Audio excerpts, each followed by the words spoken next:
طبق روزنامه در جلسه شورا 39 مسئله مورد بررسی قرار داده شد. در جلسه نوبتی شورای مجلس ملی قانون‌های جمهوری تاجیکستان درباره تنظیم جشن و مراسم در جمهوری تاجیکستان،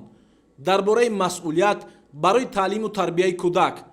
درباره دانشگاه ملی تاجیکستان و درباره نشاندهنده برای حسابها در شکل مکمل بررسی کرده شدند. در جریان کار جلسه اعضای شورا همچنین یک قطار سندهای قانونگذاری را اوید به وارد نمودن تغییرات و الоваҳо با کودکس جنایتی، کودکس حقوق ویرانکنی ماموری، کودکس مرافعه حقوق ویرانکنی ماموری، کودکس مهنت، کودکس انداز و قانون‌های عملکننده جمهوری تاجیکستان از جمله درباره سرحد دولتی جمهوری تاجیکستان، درباره نظام اجازه‌دهی، درباره وکالتدار اوید به حقوق انسان در جمهوری تاجیکستان،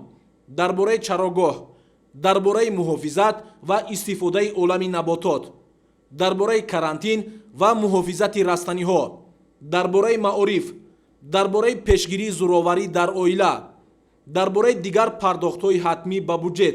درباره استانداردتانی، درباره سازشنامه‌ها اوید به تقسیمات محصولات، درباره بانک ملی تاجیکستان، درباره تشکیلات‌های مبلغ‌گذاری خرد، درباره فعالیت بانکی، درباره فعالیت بانک اسلامی، درباره خدمت‌رسانی‌های پرداختی و نظام پرداختی، درباره تنظیم اسعار و نظارت اسعار، درباره تاریخ قرض، کردیت، درباره منطقه‌های آزاد اقتصادی، درباره انگشت، درباره رمزهای دولتی جمهوری تاجیکستان، درباره حزب‌های سیاسی، درباره جمعیت هلال احمر تاجیکستان و درباره استفاده و حمایه علامت و نام‌های صلیب سرخ و هلال احمر در جمهوری تاجیکستان مورد محاکمه قرار داده شده. در این خصوص قرارهای داخلدار قبول گردیدند. اینچنین در جلسه شورای مجلس ملی پیشنهادهای حکومت جمهوری تاجیکستان اوید به حل مسئله‌های ساخت مأموری و حدودی در بعضی شهر و ناحیه‌های ولایت سوخت،